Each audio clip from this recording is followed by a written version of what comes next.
Recovering from devastation is what we're talking about today on the East Central Business Show. I'm John Naylor, and I'm joined by Bill Hauritz, the Festival Director for the Woodford Folk Festival and the Executive Director of Woodfordia. Thank you very much for your time, Bill. You're welcome. Okay, now, recovering from disaster, recovering from something terrible, we're talking about, of course, the 2010-2011 floods and the effect on the festival that year.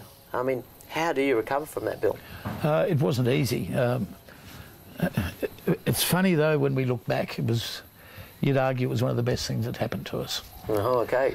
We were heavily geared. Our margin for surplus was very small. We emerged as a non-profit body, and sometimes break-even was a great result. Okay, yeah. And that's never good enough. So you set your expectations a bit low in terms of... We had, and we'd spend any excess dollars making it better and better, and of course we had the pressure of building infrastructure, which was always very tight.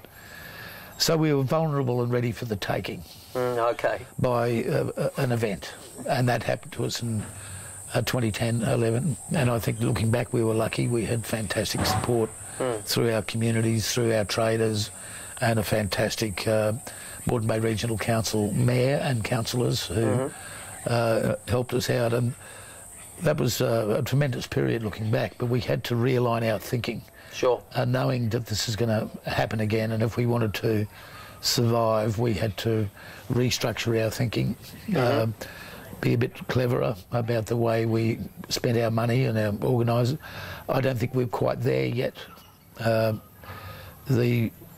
recurring problem of infrastructure, because we were as I understand it, the first festival in the world to go out and buy its own land. Yeah, okay. And that means we had to build our own infrastructure. So as a sewage treatment plant, we make our own town water. We built 55 amenity blocks. Sure. So it's been a big business plan. Yeah, sure. I recall some sort of conversation with you about the fact that even the valley or the venue was, seen as a pretty poor excuse for a cattle property, yeah? But you've turned it into a venue. Well, we always said, we sort of made of a joke that we purchased a very tidy dairy farm and turned it into an untidy park. but a park it is. It's a people's parkland. Yeah, sure. And we've planted 110,000 trees on the property, rainforest trees. Some of those are now 40 foot high. Wow. And we've changed the whole amenity of the place. And over the years, over 20 years now, it's turned into a beautiful parkland. Still a bit untidy. Yeah, sure. But so you're coaching around sort of anybody who intends to run a festival or in fact a decent business is quite literally you need to save for a rainy day. And you need to make sure your margins allow for that. Absolutely. It's our responsibility, really. And we came to the realisation even last year where we had our biggest festival ever. We had a turnover of around 12 million in revenue. Wow. And our surplus was, a couple of 100,000 cash surplus. So there's a bit on top of that in terms of infrastructure savings, but it's not enough because we know when the rain comes back, we have to be better geared than that, or we're risking, a lot of things. And what we're risking is not just the business itself, but we're risking 30 years of contributions of volunteers and people who have given to it, because it's the people who have given to it are actually our owners. Yeah, you're right. You're custodians over all this invested effort. Exactly. We're custodians, and we have to have a stronger financial underpinning for us to hand to the next generation and beyond. Yeah. Which is what we'd like to do. Okay, no, that's fabulous. And so any other points in terms of so it's just that resilience or that resolution that you guys had that, hey, we do need to save for the rainy day. You think that's probably the key point out of that whole event? It is, and it's not so much the saving, but the structure of decision making. We need it to be more financially sustainable. We need to invest in the infrastructure in a way that gives a return. So we've got to watch, like every business has to watch that bottom line, and it's not just about the P&L in 1 year, it's about the balance sheet, the assets and the liabilities. Is looking at that bottom line and looking at that balance sheet's critical, and trying to sort of see where that's going sort of 5 years out. Yeah, and project about that name for it. Yeah, okay.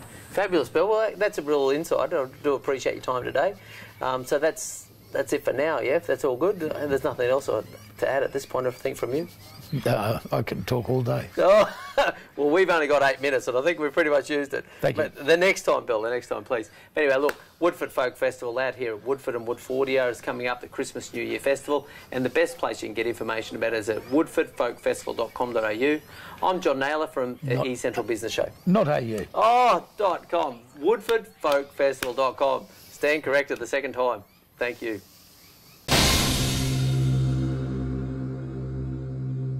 Thank you very much for watching another episode of the E Central Business Show. What we're doing on the E Central Business Show is we're bringing you business leaders and the best of the knowledge. We want to bring them on the show and release that content so that that's something that we can share with you by this easy to consume format.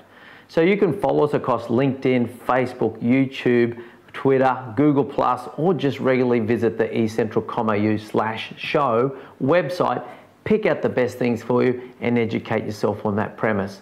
Now there's video content there for you, so you can just watch the video and inform yourself in your own time. We've also now podcasting that content as well, so it's really simple to consume. You can listen to it on the way to work in the car or during your daily exercise regime. Beyond that, we're also looking to connect with business experts. So if you consider yourself to be an expert in your field, please make contact so we can schedule you in and have you come on the show. So you can release your content and increase your brand across our format. Beyond that, we also invite people to send us their email address so we can send you our monthly magazine. And that's just the best of the content, the best of the videos for the month. Put out, once again, an email arrives in your inbox so you can just go through and pick out the things that are really going to educate you and advance you in your field of expertise and in business. We're a business-focused show. So thank you very much once again for watching, and we'll see you next time.